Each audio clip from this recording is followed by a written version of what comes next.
When combining public safety services, cultural, political, economic, operational, and other challenges can arise. Proper planning is necessary prior to implementing any form of consolidation. I think with any consolidation, when you have multiple organizations trying to come together under one organizational umbrella, is that you have a clash of cultures.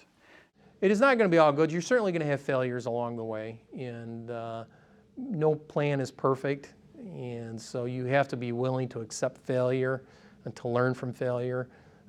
It's very difficult for anyone to say, that was a bad decision, I failed at that. But after you do it once or twice and realize you're only human and the others that have come before you have failed but have moved forward, then it's a little bit easier to move forward after some major failures. In places where there's a strong collective bargaining arena, that's difficult, because one can expect that those collective bargaining units will work very hard to make sure that nothing threatens the jobs of their workers. That's what they're supposed to do. So it'd be difficult otherwise. So you get a lot of resistance on that front.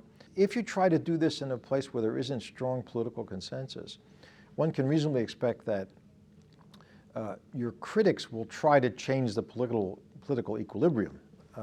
We've heard stories, for example, of consolidations that are implemented, and then the critics are able, by simply changing the representation on the elected body, essentially undoing the consolidation. A lot of the fire service at the beginning felt like we're taking away their tradition, taking away their identity, and shoving it under the fire department or the police department, making it almost like a unwanted stepchild, and to try to show that that's not the truth.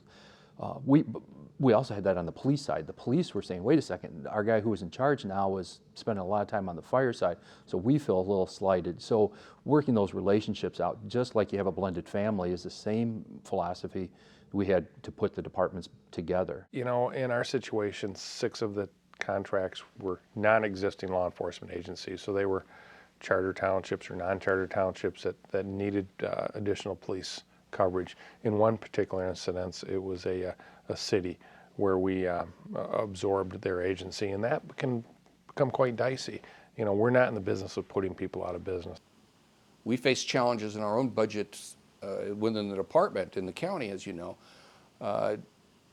So we're always being stretched and pulled to our limits. Well, certainly my lack of experience in the fire end of it.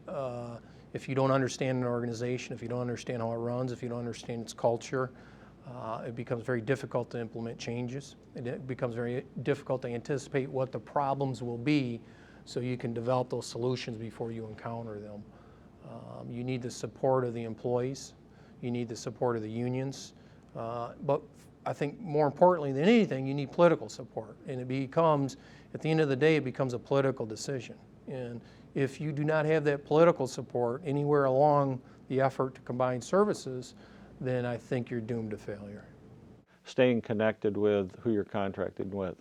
You know, create that level of accountability. So everybody feels like, you know, okay, I know what's going on, I know what's coming down. You know, a lot of the things with our contract is we want to make sure that that local community is aware of any, you know, criminal investigations that may be going on, that we can share with them to keep them in the loop. Everybody likes to be in the loop, and they much rather hear it from us versus hearing it on the 6 o'clock news. All forms of consolidation come with inherent challenges. For communities considering consolidation, it's important to learn about the challenges faced by others that have gone through similar processes.